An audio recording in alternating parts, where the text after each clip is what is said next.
What are we talking about? Yes, good morning, good morning. Welcome to Niger TV, and we are reporting live from Abiodun Jago Street, Ogba, you know. And this morning we want to talk about the convergence of our southern governors. Yesterday they met at Ogun State. I'm surprised because I know in the south, Ogun State governor isn't the best, hasn't been the best. However, they met yesterday and they had discussions about the advancement of the southern protectorate of the Nigeria. And in a reaction to that, I think the Northerns are also feeling sort of left behind. I think they are feeling insecure. So we saw them holding a meeting. I think this was held yesterday. The Northwestern governors, they spoke about the issue of insecurity. About as a Southerner that you are, Mr. Rilwan, do you think this is not an indication that regional government is becoming a reality? And don't you think that the prophecy of people like Nnamdi Kanu, Sunday Igboho is actually becoming a reality? Because if we say we are one Nigeria, so why are the southern governors separating themselves? Quickly, what's your reaction? Thanks for having me on a wonderful platform. First things first is reality always done on all of us. When I spoke about the spirit of, for example, I am as a Yoruba person, I have the spirit of Oduduwa in me. I talk about the Igbo people, the spirit of Biafra, the spirit of Arewa from the north. That's now we need to show. I saw many criticism, I saw many people name calling, but I don't mind all these things. You see, Jesus says that you shall know the truth and it will make you free. And the reality is that people are now becoming to see that in reality, the oneness of Nigeria is negotiable. The oneness of Nigeria is not as sacrosanct as people are making it to be. Okay, look at it now. I remember, like I used to hold Ojuku's interface as an example. When this man went to meet Ojuku in the prison, and he greeted him, "Good evening, sir." Ojuku now told him, "Oh, good morning." They just a break and that. So now they are going to see that truly this Nigeria, the way it is not working. Okay, look at it. Well, I always give this example of how the Niger Delta oil belongs to Nigeria and the gold is belongs to the Zamfara people. I give this example, practical examples. I give examples of how, for example, the VAT, but for example, in the north, they have Isba police, the core north, they destroy bottles of alcohol, they say they don't drink alcohol and everything. But when they are calling company, when they start paying VAT, the people that receive the highest share are from the north. These are what we know, and which is the truth. Listen, we see, for example, how S-men are so emboldened. They go to people's farm, they ransack them, they sack them, they chase them from their farm and everything. We see these things. I will go to the civil and say, no, it's not a reality. These are realities. These are facts. Understand? So now, Southern government, we're going to see that, yes, let us stand. But for the first time that they stood, for the first time, Akeredolu first stood as Southwestern Governors Forum. They formed Amotek, which is good. The other time that they stood was when they heard that the possibility that a man from the north might succeed Buhari.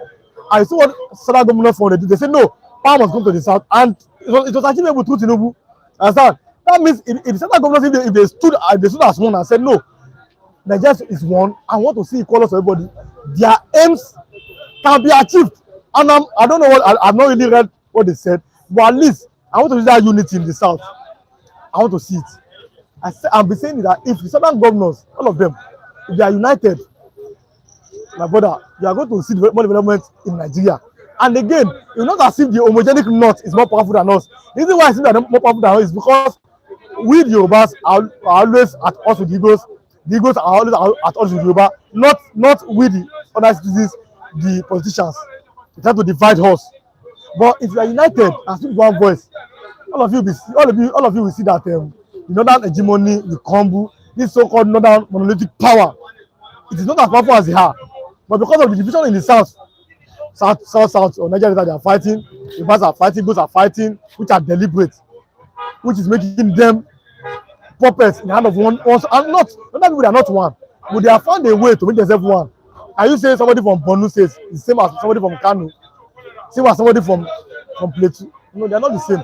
But they found a way to speak as one people, to stand as one people.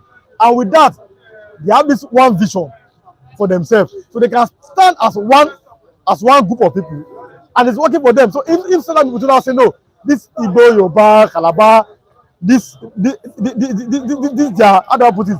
This their so-called quarrel. This their so-called diversity. If they can be united, all of us will see that yes, Southern people are powerful, and you see that truly, because ordinarily the South, you don't control the economy of Nigeria. It's a fact.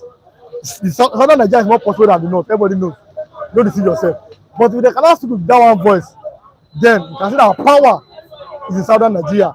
Opposed to what we see or what we other perceive feelings to be, that the power belongs to the North. No, power belongs to the South because we already have the economic control. Only if we can come together. But with this division, intentional division between us, my brother, you're going to see that that this so-called northern hegemony is not sustainable, and will not be sustainable. I'm very happy with this development, but I'll go back and read what they've said, and I can comment more better on it. But this development is very good. Let us speak with one voice in the South, and that'll be a very, very good development. Thank you very much, Mr. Raphael, Mr. Rewan, for that. Yeah, welcome, Mr. Raphael. Thank you, Mr. Lee. Okay, so yesterday we saw something that has not happened in a very long time.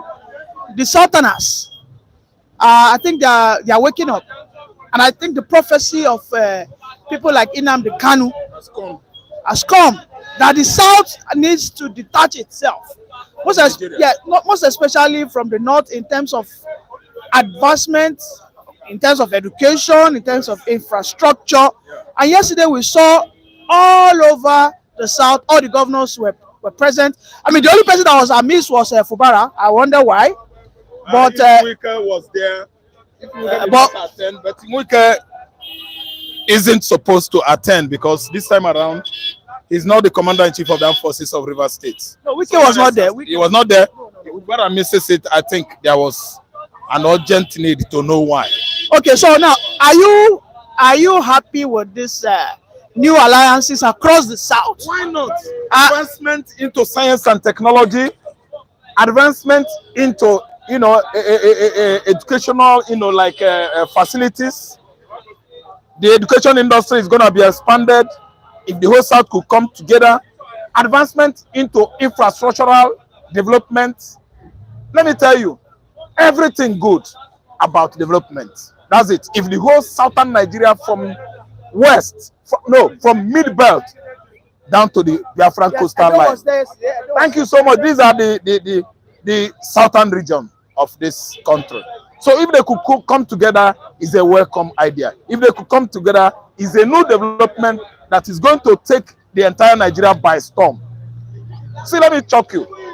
The fact that we are lagging behind today in infrastructural amenities is because the North has turned their back on Western education. They were bought over by the Arabs.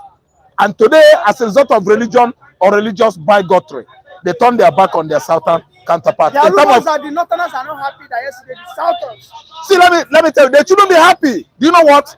They should go, all of them, and run into desert because they are part of the Sahel world. The Sahara Desert countries, ancestrally, genealogically, they are same with those people. That's where their background comes from, ancestral background.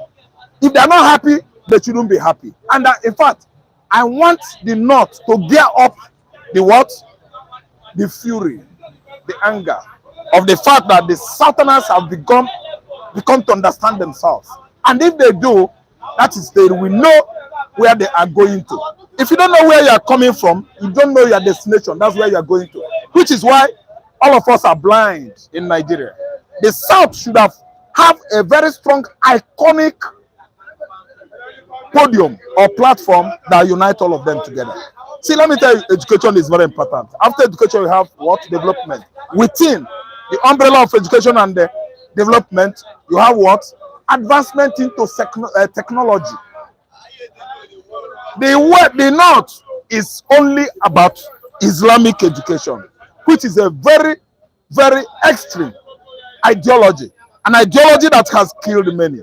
an ideology that has kept men into darkness, an ideology that make man to fight for his God. And when you are talking about somebody fighting for Allah, Hausa man will be jumping up. Fulani man, sorry, not Hausa man. So today I'm telling you, it is a good idea. It is another development.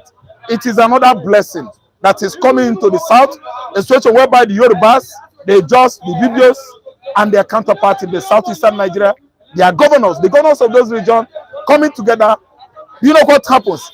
Evidencing that very soon Nigerian oneness, Nigerian unity, Nigerian integrity will be put on the line. Negotiation is coming very soon, because they are the one dragging us backward in the name of what? Quota system. Equate what is happening in the south with what is happening in the north. It is a lie. A Republican, a capitalist can never look at his brother or his uncle in terms of development or education. It is a race of life. How you run is how you get it and how you take it. You cannot allow me, you cannot tell me to go backward so that I and the Fulani man will be on the same level in life. No, I'm a Republican. We are all operating, we are all within a federal structure. So as you struggle, that is capitalism, the meaning of capitalism. You don't allow me, you don't tell me I should own a hut, red mud, because a man from Futajelon that settled in Kano is having a red mud, a red hut, worshiping his God. You know, they don't know where these people are going. They want to Islamize Nigeria. That's why if we are talking about development here educationally, industrially, Hausa man will be happy setting our cars ablaze in the north. Why are we protesting against a regime of a man that has not broken slates? There was a time we were using slate.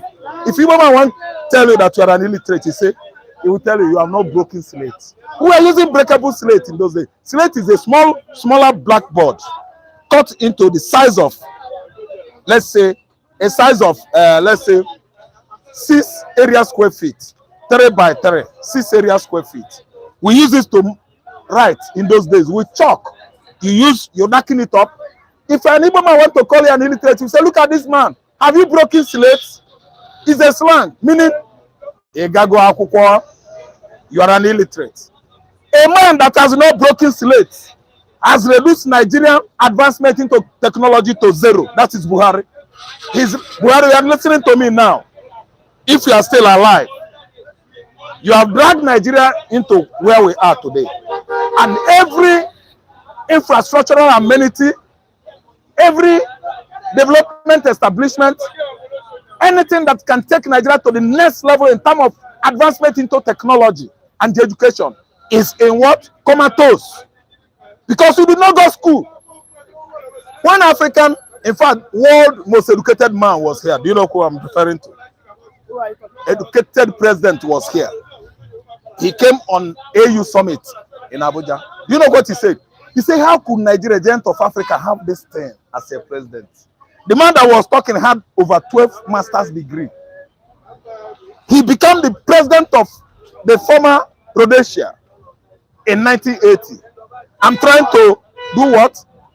Elevate the person of Robert Mugabe.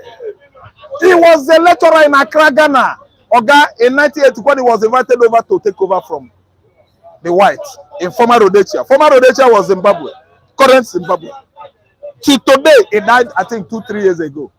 He was ashamed of Buhari now. They listened to him. They gave him audience during the AU summit in Abuja. Buhari was talking like a toddler. He was speaking like a small baby of 3 years that is still learning how to speak, how to talk. And you know that small babies is only the mother that could understand their baby's tautology. Yeah, they are speaking tautology because they are too young, unintelligible, whatever. They can't pick up. That was your president from 2023 back to 2015. So let me tell you, if the North South comes together, the North has started crumbling. Centers could no longer hold there. I listen to me. The Falcon could not hear the Falconer.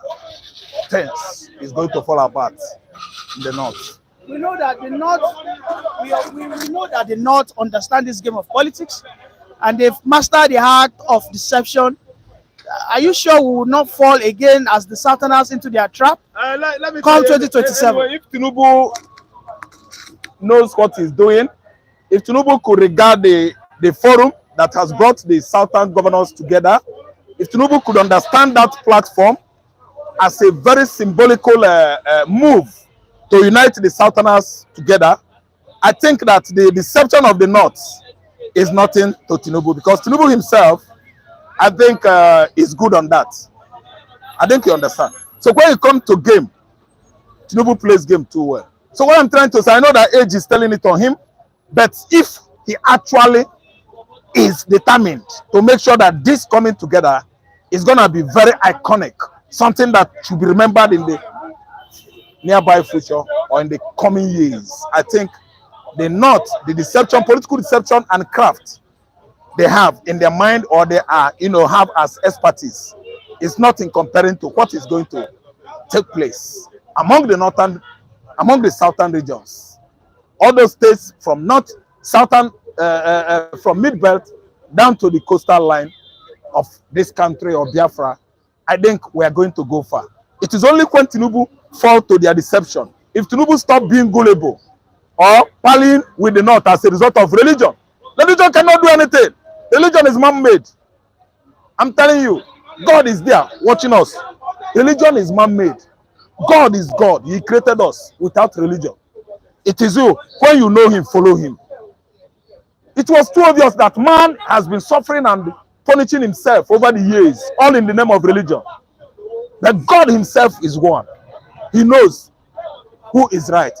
He knows who is serving him in his man. And he doesn't want you to fight for him. That's why he's God.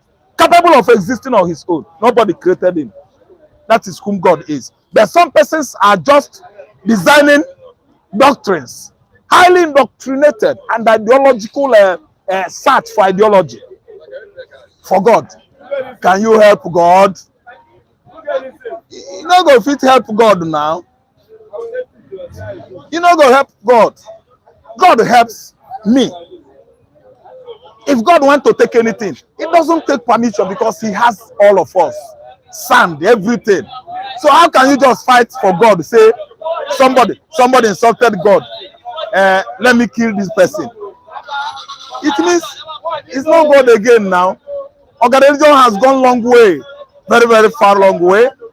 Very, very far, to make sure that we turn our politicking here in Nigeria as eye service rubbish. Imbalance method, arithmetical method. As far as I'm concerned, the way we balance politicking in Nigeria is not equational. It has nothing to do with either quadratic, linear equation. Are you listening to me? Or ordinary equation. No, it is not balanced. Because of what? Religion. And when religion creeps in, I wonder what would have become of ethnicity. Because they jammed the two together. And that's why we are all suffering today in Nigeria. Instead of turning our back to all these vices and face reality and make sure that we actually face stewardship, egalitarianism, love for the poor masses. Treat the poor, the citizens, the way you treat your children and yourself. They are the ones that voted for you. But today you see what religion has done. The North is claiming they are the highest in Islam. Yoruba Imam will be presiding in the mosque. Fulani man will turn his back. Are you turning your back on Yoruba Imam? Say, now you sabi Allah pass the Yoruba man. Allah, now you get am. All these vices are going on in the site within our country, and you don't. It seems to have eaten deeper. Not only that, in fact, it has too endemic that it has gone deeper than everybody is expected. Are you listening to me? So this coming together, my brother, I'm telling you, I love that. It's a good move. Tinubu should understand that we are all divided geographically, and time shall come when there will be what? Geographical demarcation and division. Yes, we can't stay like this forever. Hausa man or Fulani man, you go school. Leave mosque alone. Are you listening to me? Igbo, Yoruba should allow what ethnicity to go their way and tribalism and face the reality. And other tribes in the southern Nigeria. Don't allow people from the Sahel world to divide you and rule you. You that went to school, Southerners, una be mumu. After you read everything you read in Oxford University, somebody that went to Islamic University in Morocco, he will be telling you what to do. Somebody that read only inscriptions, and you that went to Oxford University will be following a man that did not pass his WAEC well. Look at how Ochubanjo just dragged his personality on the mud, the whole professor. He cannot even come and say the truth. It worse to worse. You resign and get away from there. A man that did not break slate was controlling you. You turn yourself to errand boy. A whole professor. That is the level the Southerners has gone to disgrace themselves before these people that are drowned in the mud of what? Religious bigotry. So what I'm trying to say is that the Southerners should come together at least in one love and unity and make sure that we carry ourselves along using what? Love as a vehicle. As a vehicle to drag or to convey development, industrial-wise, education, industry, technology, and science in the southern Nigeria so that we will all get there. Thank you very much, Mr. Raphael. Thank you very much for that wonderful submission. Yes, bye for now.